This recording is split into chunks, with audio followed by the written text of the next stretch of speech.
Welcome to the podcast, folks.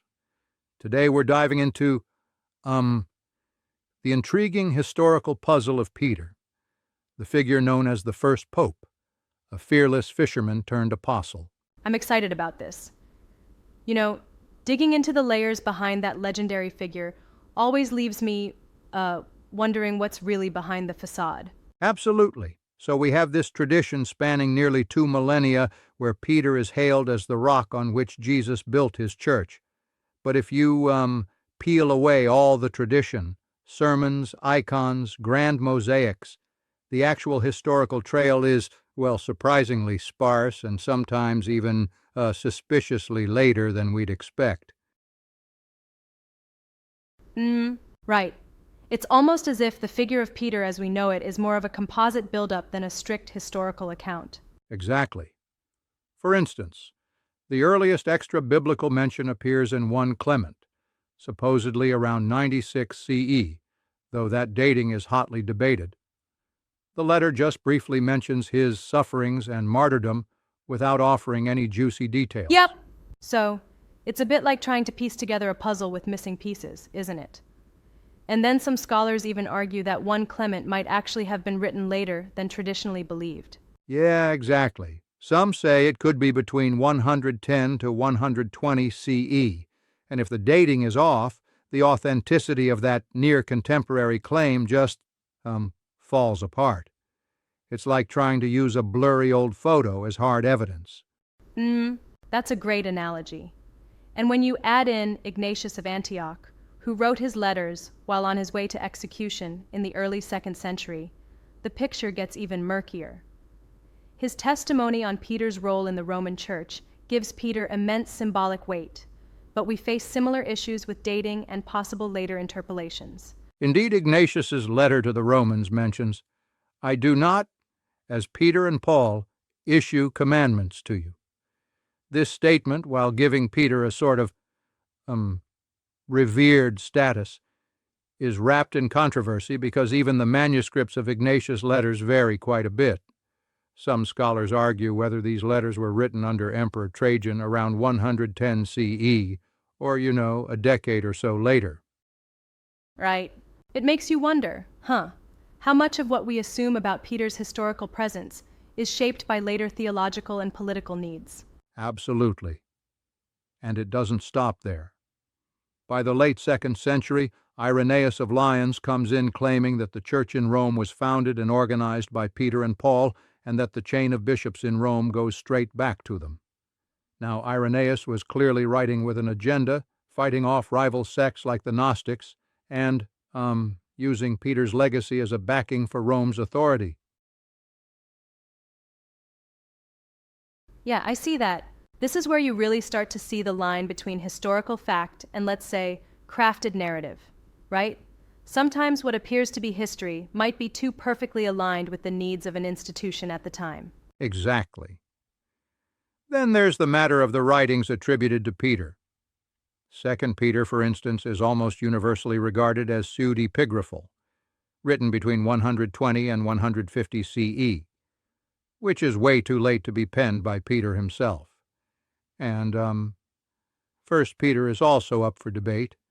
Its refined Greek style has critics like Bart Ehrman pointing out that it seems too polished for a Galilean fisherman who probably spoke primarily Aramaic. That's interesting. But don't some scholars argue that the mention of a scribe named Silvanus in 1 Peter could explain the refined language? They do. And that's a fair point. But even with that explanation, many still find it a stretch to presume that such refined Greek could have flowed naturally from someone known primarily as a fisherman. There's definitely room for debate here. Right. And then there's the intriguing link to the Gospel of Mark. Papias, early 2nd century bishop, described Mark as Peter's interpreter, who recorded what he remembered, albeit not in order.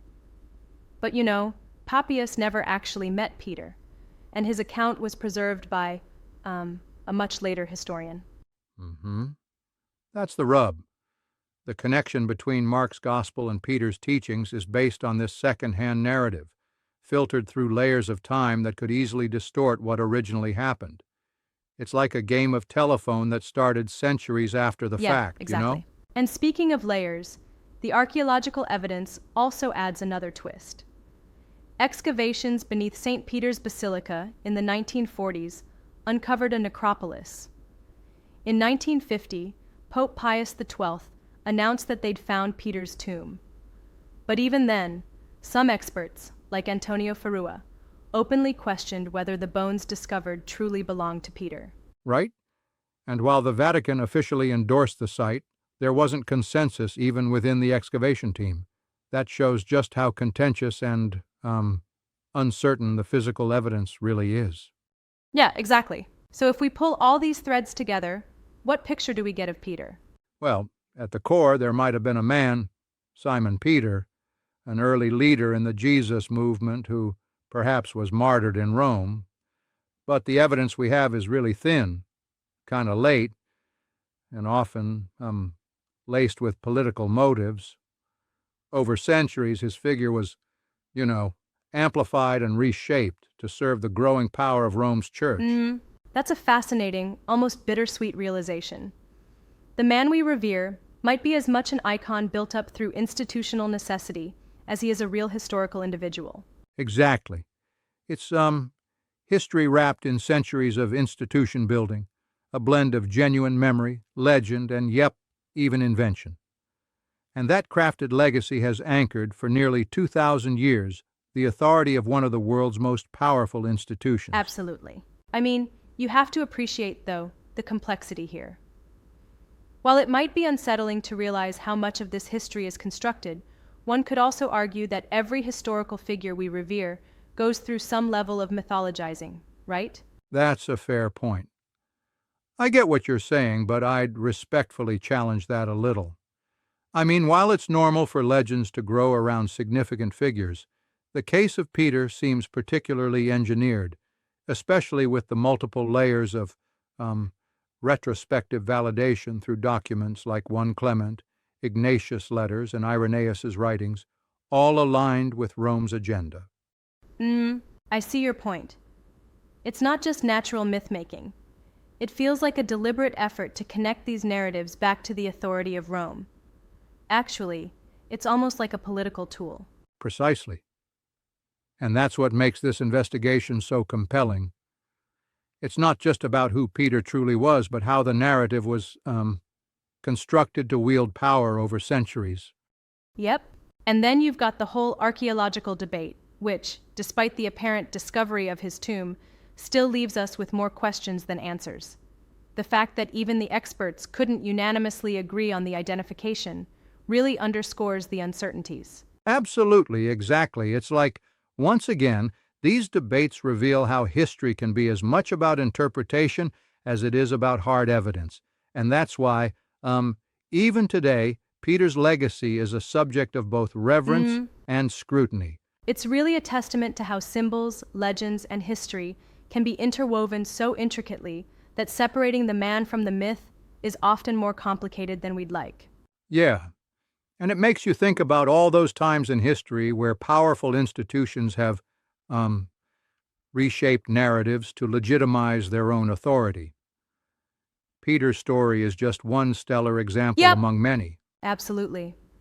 And while it might open our eyes to some of the discomforting realities of historical construction, it's also a call for us to dig deeper and question the sources we trust. Definitely. And it's interesting to note that even though the historical documentation is thin and murky in places, Peter remains a symbol that has been used over centuries to anchor belief and unyielding authority. So, if someone today subscribes to the pure historical authenticity of Peter as a flawless, untainted leader, they might be overlooking the complex, layered process of myth-making that's gone on behind the scenes. Exactly. It's a blend, a mix of historical fact and crafted tradition, part man, part symbol, and part invention. And this isn't unique to Peter alone. It's a phenomenon we see in many revered figures throughout history. Right. It's like, a really layered cake. Each slice a bit different. And you never really get the full recipe without looking behind the scenes. That's a perfect analogy. Kind of like trying to decode a historic recipe that's been passed down and modified over generations, each chef adding their own flavor to suit their audience. Exactly. And so, to wrap up, while we might never pin down the exact historical Peter behind the towering legacy, it's clear that for nearly 2,000 years, his image has been instrumental in shaping a powerful narrative that, intentionally or not, has influenced countless people and institutions. Yup, it's a powerful reminder of the complex interplay between history, myth, and political ambition, and why understanding these constructions is, crucial when we examine any historical figure. Thanks for joining me in unpacking this fascinating topic today. Thanks. It's been an enlightening ride. Until next time, stay curious about those historical layers and the truths hidden within them.